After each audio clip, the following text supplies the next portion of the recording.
Mr. Chairman, on the question of exemptive authority, as it applies, Mr. Cordray, as it applies to your ability to exempt community banks and credit unions from rulemakings, you argued in a recent speech that it was not plausible for you to use such authority to override Congress's own judgment on such a broad-based policy matter.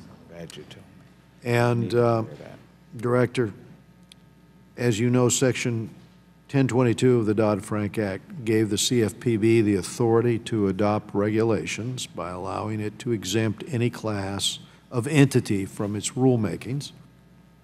Just this week, 329 members of this House wrote to you, it was Mr. Stiver's letter actually, wrote to you to tailor regulations for community banks and credit unions, citing Section 1022 exemptive authority specifically.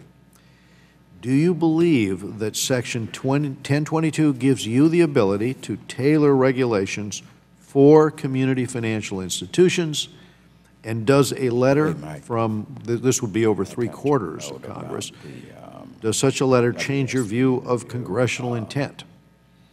So I would say two things. First of all, we have routinely tailored our rules to take account of different circumstances of small lenders as opposed to large lenders. We did that with our mortgage origination rule. We did it with our mortgage servicing rule. We did it with our remittance rule. We will continue to do it where appropriate. Second, I always attempt to be responsive to letters from members of Congress. I was, in a more humble station, a member of the state legislature in Ohio, and I have understood the legislative role, and I respect it. I would also say that what I think I know here, and I may not know as much as you all do, certainly about the legislative process in the Congress, and I wasn't around for the Dodd-Frank debates, but both of the major credit union trade associations have said publicly that they sought a broad exemption from regulation or oversight of any kind when Dodd-Frank was being debated. In both cases, apparently, it was rejected by the Congress. It was not written into the law. What was written in was differential treatment of banks under 10 billion and credit unions under 10 billion in assets as compared to those above.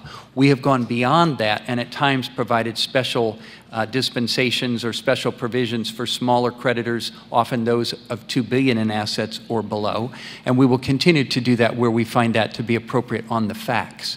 But in terms of a broad overriding of what Congress made a judgment about in that statute, which was not to simply exempt all credit unions from everything having to do with consumer protection, I feel that Congress has spoken on that.